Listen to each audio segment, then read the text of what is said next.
Hi welcome to my E&M hub channel. ఈ రోజుల్లో ఉద్యోగ అవకాశాలు పుష్కలంగా ఉన్న రంగం ఉపాధ్యాయ రంగం. దానికి కారణం ప్రభుత్వం నిరంతరం ఉపాధ్యాయ పోస్టులను భర్తీ చేయడం కావచ్చు, లేదా ప్రైవేట్ రంగంలో కూడా దీనికి ఉన్న గిరాకీ కావచ్చు. ముఖ్యంగా B.Ed, D.Ed వీటి ఆదరణ బాగా పెరిగిపోతుంది. B.Ed అంటే బ్యాచిలర్ ఆఫ్ ఎడ్యుకేషన్ మరియు D.Ed అంటే డిప్లొమా ఇన్ ఎడ్యుకేషన్. B.Ed చేయాలంటే డిగ్రీ తర్వాత మళ్ళీ 2 సంవత్సరాలు B.Ed చేయాలి. అదే D.Ed అయితే దాని అర్హత ఇంటర్మీడియట్. అంటే ఇంటర్మీడియట్ తర్వాత 2 సంవత్సరాల కోర్సు మనం పూర్తి చేసినట్లయితే ఉపాధ్యాయ వృత్తికి మనం అర్హులం అవుతాం. కాబట్టి D.Ed చేయడానికి మనకు 2 సంవత్సరాల కోర్సుకు గాను దానికి ఒక ప్రవేశ పరీక్ష ఉంటుంది, అదే డైట్ సెట్. మరి డైట్ సెట్లో అన్ని సబ్జెక్టులు అంటే తెలుగు కావచ్చు, సైన్స్ కావచ్చు, సోషల్ కావచ్చు, ఇంగ్లీష్ కావచ్చు, ఇలాంటి సబ్జెక్టులతో పాటు మ్యాథమెటిక్స్ కూడా అడగడం అనేది జరుగుతూ ఉంది. మరి మ్యాథమెటిక్స్లో మంచి నైపుణ్యాన్ని మీరు అంటే మంచి ప్రాక్టీస్ మీరు చేసినట్లయితే మనకు D.Edలో సీట్ వచ్చే అవకాశం ఉంది.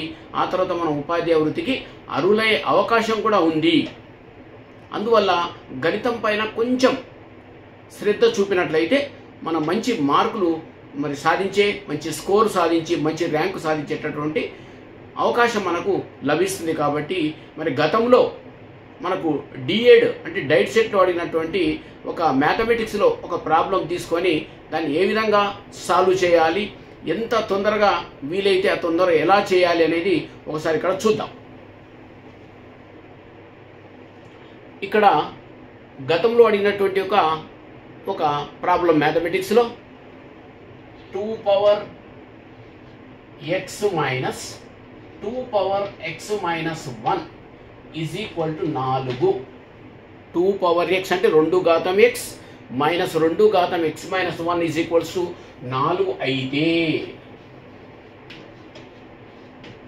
x విలువ ఎంత?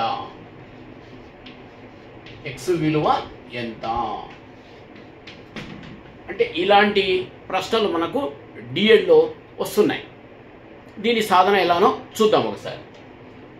మొదటగా మనకి ఇచ్చినటువంటి సమస్య 2 పవర్ x 2 ఘాతం x మైనస్ 2 ఘాతం x minus 1 is equals to 4. దీన్ని మనం ఏం చేయొచ్చు అంటే 2 ఘాతం x మైనస్ ఈ 2 ఘాతం x మైనస్ 1 మనము 2 ఘాతం x ఇంటూ 2 ఘాతం మైనస్ 1గా రాసుకోవచ్చు. ఎందుకు అంటే ఏ ఘాతం m మైనస్ n ఉన్నట్లయితే ఏ ఘాతం m ఇంటూ ఏ ఘాతం మైనస్ n. సో మరి ఈ విధంగా తీసుకున్నాం. మళ్ళీ 2 power x minus 2 power x దీన్ని a పవర్ మైనస్ m అంటే 1/a పవర్ m కాబట్టి దీన్ని 1/2గా రాసుకోవచ్చు. Is equals to 4. ఈ రెండిట్లోంచి కామన్ ఏమున్నాయంటే 2 పవర్ x 2 ఘాతం x 2 ఘాతం x అనేది మనకి ఇక్కడ కామన్గా ఉంది. కాబట్టి 2 ఘాతం x అనేటటువంటి దాన్ని మనం కామన్గా తీసుకున్నట్లయితే ఇది 2 ఘాతం x కాబట్టి ఇది 1 అవుతుంది. మైనస్ 2 ఘాతం x ఆల్రెడీ మనం కామన్ తీసుకున్నాం కాబట్టి 1/2 ఈజ్ ఈక్వల్స్ టు 4. అప్పుడు 2 ఘాతం x ఇంటూ 1 మైనస్ హాఫ్ అంటే మనం డైరెక్ట్ కూడా చెప్పొచ్చు. ఒకటిలోంచి సగం తీసేస్తే సగం 1/2. సో కాబట్టి ఇది 1/2 ఈజ్ ఈక్వల్స్ టు 4. ఒకవేళ మనకు ఆ విధంగా చేయలేని పరిస్థితి ఉంటే 2 ఎక్కం 2 2లోంచి 1 తీసేస్తే 1/2. సో ఇప్పుడు 2 ఘాతం x ఒకసారి కాబట్టి 2 ఘాతం x by 2 is equals to 4. అప్పుడు 2 ఘాతం x ఈజ్ ఈక్వల్స్ టు 4 2 8 అన్నప్పుడు మనము 2 ఘాతం x ఈజ్ ఈక్వల్ టు 8ని మనం ప్రధాన కారణాంకాలు లబ్ధంగా తీసుకున్నట్లయితే 2 ఘాతం 3 వస్తుంది. ఈ 2 మనం క్యాన్సిల్ చేసినట్లయితే x విలువ మనకు 3 అనేది రావడం జరుగుతూ ఉంది. అంటే ఈ విధంగా మ్యాథమెటిక్స్లో ఎంత స్పీడ్గా కూడా దీన్ని చేసేటటువంటి విధంగా ప్రాక్టీస్ మనం చేయాలి. కాకపోతే మనం ఈ ఫండమెంటల్స్ పైన ఎక్కువ శ్రద్ధ చూపించి సమస్య ఇచ్చిన వెంబడి దాన్ని ఐడెంటిఫై చేసుకొని ఆ విధంగా వెళ్ళినట్టయితే మన విధంగా 2 ఘాతం x మైనస్ 2 ఘాతం x మైనస్ 4 అయితే x విలువ ఎంత అంటే 3గా మనం చెప్పొచ్చు. ఇది మీకు నచ్చినట్లయితే ఇలాంటి వీడియోలు ఇంకా కొన్ని మనం ముందు చేద్దాం.